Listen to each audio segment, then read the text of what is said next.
Assalomu alaykum rahmatullohi aziz vatandoshlar, hurmatli yurtdoshlar. Sizlarni muborak umra ziyoratiga borishlikni taklif bilan chiqamiz. Mana shu bugungi videomiz manfaatli tayyorlaymiz. Sababi bugun Andijon filialida rasmiy o'zini litsenziyasiga ega Hikmat Travel ofisiga tashrif buyurdik. Bu yerga chaqirishimiz sababi narxlarimiz vodiydan 12 ta viloyatga borish imkoniyatini beradi va Toshkentdan deyarli har kuni reys bor. Eng muhim narsa sizlarga 14 kun safar davomligida o'zini diniy qo'mita tomonidan qo'yilgan 50 boshi, 1000 boshi grafik asosida sizlarni ziyorat qildi.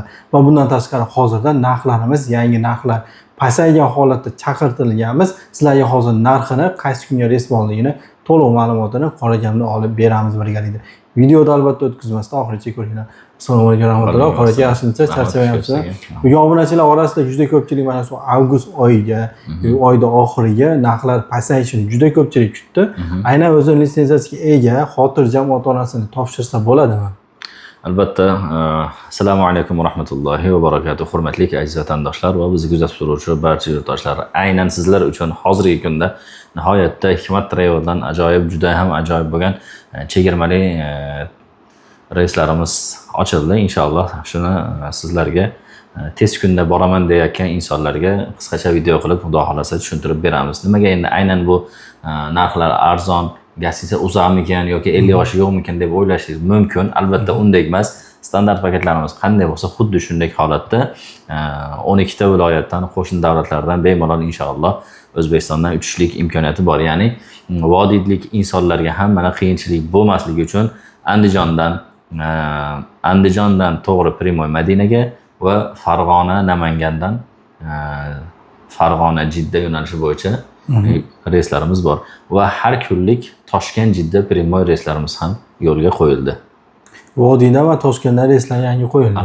Bu reyslar qo'yilgan munosabati bilan narxlarda ham ancha arzon chiqarildi. Arzon chiqarildi. Endi bir kishi uchun necha pul talab qilinadi ketgan insonga? Xo'p, hozirgi kunda narxlar har xil bo'lib turibdi. $1000 ham bor, $1100 ham bor. Holatga qarab turib quyidagi nomerlarga aloqaga chiqsa, inshaalloh o'sha kunlik reyslarimizni tartibotini o'sha javob beruvchi xodimlarimiz joriy qilib, tushuntirib, arzon qilib, jo'li qilib berishadi. Biz endi Toshkentga kelamiz yoki Vodiydan, Farg'ona, Andijondan uchyapmiz. Bizga qanday sharoit qilib beriladi? Tanishtiruv bo'ladimi? Va ziyoratni qayerdan boshlaymiz?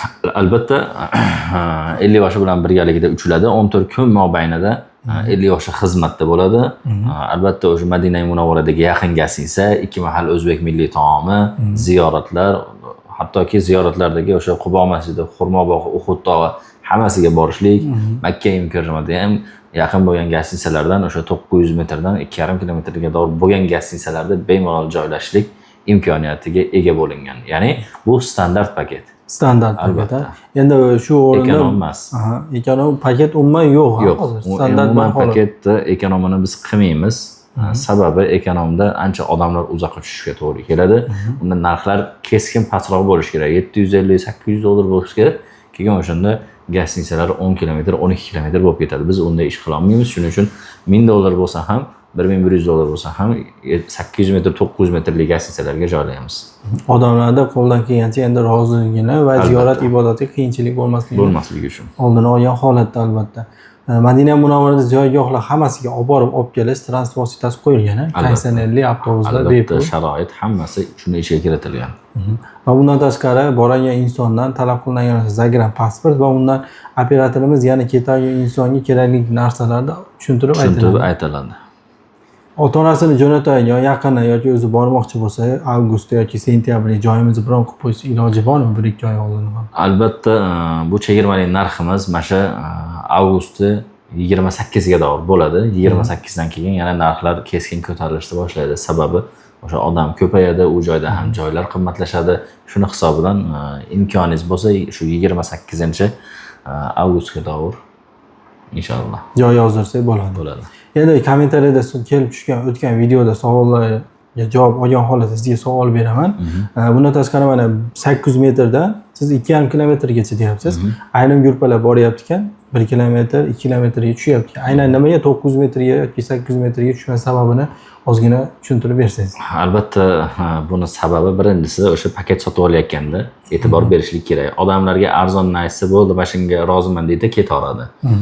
Misol uchun bu paketlarimiz ichida mana standart paket bo'lyapti. Standart paketdagilar ko'proq shunaqa 900 metrdan haqiqatdan o'zi 900 metrlik gasinsamiz bor, 2,5 kilometrlikga davr gasinsamiz bor. Endi 900 metrlikka o'sha ko'proq maxsusdagi ota-ona paketi tushadi. Nimagaki biroz narxi qimmat bo'ladi, ziyoratlari 30 dan oshiq bo'ladi va bitta borganda 2 marta umra qilishlik bo'ladi. Undan tashqari mingboshni xizmati bo'ladi va hamda eng yaqin gastinitsiya bemalol piyoda borib kelishligi imkoniyati ega bo'ladi. Chunki ularda joyi oldindan band qilinadi, bu yerdan uchayotganda.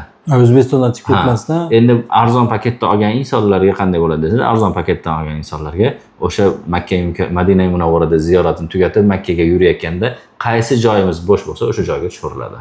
Gruppa qaysi joyda mehmonxona 1 kilometr yoki 900 metr bo'sh bo'lsa, shu gruppani shu yaqinroqga joylashtiriladi.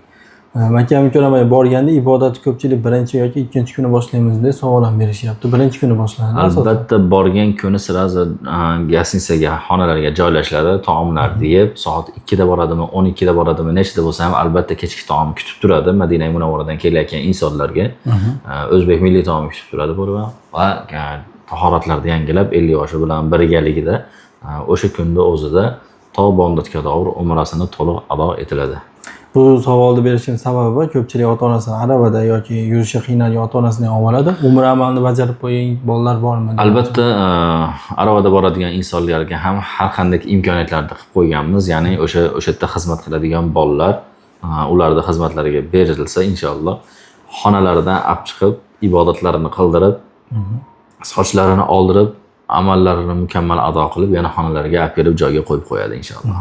Endi ko'pchilik videoda cho'zmaymiz, biladi, hozirgi kunda hamma boryapti, bormagan ham borib kelgandan suhbatlashib, bu yerga borganda nima qilish kerak, nima olish kerak, qayerda ziyorat qilish kerak, hamma joyda bilib bo'ldi odamlar ham. Shu o'rinda endi bir savolim bor, ketayotgan inson Zagram pasportini tashlasa, bormay qolsa, 1-2 kun ogohlantirish kerakmi firmani yoki ketayotgan kun ogohlantirib qo'yish kerak? 1-2 kun oldin ogohlantirib qo'yish kerak. Chunki biz 1-2 kun oldin vizalarni tayyorlaymiz, ketish hujjat dokumentlarini hammasini tayyorlaymiz-da 1-2 kun. Shunday holatlar ham bo'lyaptimi?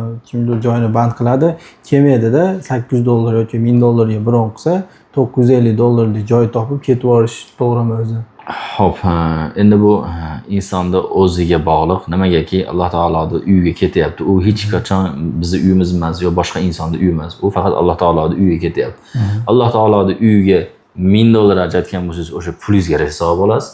$2000 ajratib $900 bilan ketgan bo'lsangiz, o'sha savobni olasiz. Sizga qaysi savob kerak bo'lsa, o'shanga harakatingizni qilavering. Shunday holatlar ham bo'lyapti. Albatta bo'ladi. Bunaqa endi hamma inson har xil holat bo'ladi. Alloh taologa qancha o'sha ajratilgan pulingizga ketadigan bo'lsangiz, xuddi o'shini 10 barobar ziyodasi bilan kelganingizcha ko'rasiz. Joyimizni $1000 yoki $1100 ga band qildik. Ketyapmiz. Endi to'liq usullarni bank shot raqami orqali o'z rasmiy litsenziyasiga ega to'lov qilib beramiz. Albatta, va undan tashqari o'zimiz uchun qancha olganimiz ma'qul deb. Birinchi boradigan insonga. Birinchi boradigan insonlarga aslida u yerda 3 mahal o'zbek milliy taom bo'lganligi uchun ovqatga pul ketmaydi. Transportlar bepul bo'lganligi uchun unga ham pul ketmaydi. Nimaga pul ketadi? Endi o'ziga, misol uchun ko'cha-ko'ydan suv pul olaman desa, magazindan sog'a-salom olaman desa, $200 atrofida pul yetsa kerak menimcha. O'zini ehtiyoji uchun. Qaytib kelgan inson uchun ham albatta 50 bosh, 1000 bosh xizmatda bo'lib qaytarib O'zbekistonga va 5 litrdan har bir ziyorat uchun 5 litr firma tomonidan zamzam suv berilib qaytarib olib kelinadi albatta. Albatta. Birinchi marta ko'rib turgan inson niyat qilib turibdi, keyingi oy yoki mana shu yilda oxirigacha bo'lsa ham nasib qilsin, kommentariy yozib ketasizlar, menga ham nasib qilsin deb nima tavsiya bergan bo'lardingiz? Oldin borganlarda endi maslahat eshitib yoki ko'rib bilgan odamga oldin borganlarga ham, hozir boradiganlarga ham asosiy aytadigan narsamiz shu, ota-ona paketini borishlikni tavsiya qilamiz. Sababiki bitta borganingizda birinchisi umra 2 marta qilishlik va undan tashqari 30 dan ziyod bo'lgan ziyoratlarda ziyorat qilishlik. Sayohat va ega bo'ladi albatta. Ko'proq bu imkoniyat misol uchun kerak bo'lsa $2000 ga ham $3000 ga ham topilmaydigan shunga e'tibor beringlar. Pulga topilmaydigan imkoniyatlar bor u yerda. Chunki eng asosiysi u yerda tarix va o'sha hijratda qilingan yurilgan yo'llarda hammasini o'rganishlik. Ota-ona paketini to'liqroq ma'lumot va grafiklarni operatordan olsa bo'laveradi. Albatta operatorlarimiz to'liq holatda javob beradi. Qora rahmat sizga ham bundan. Hurmatli obunachilar, albatta boragan inson, siz tayyor bo'lsangiz yoki keyingi oy yoki 2-3 oydan keyin tayyor bo'lsangiz ham quyidagi nomerlar saqlanib qo'ying, albatta kerak bo'ladi. Qachondir shu videoda topib istagunicha vaqt ajratmaysiz, vaqtingizdan yutkazmaysiz. Kontakt telefoningizda Hikmat Travel deb quyidagi nomerlar saqlanib qo'ysangiz, topishingiz, izlashingiz oson bo'ladi. Qorakam albatta har oy yoki 2 oyda bir o'zi gurpa tayyorlab olib kelasiz. Albatta. Qorakam reysiga yozilib yoki gurpalarga ulanib olsanglar, operatordan so'rab Telegram kuzatib turaverasiz, qachonga sizga niyat qilib qo'ygan bo'lsangiz albatta. Bizni uzoqlashmang. Kelgusi videoda albatta sizlarga yana kerakli, manfaatli videolar chiqarishda davom etamiz do'stlar. Salomat bo'linglar.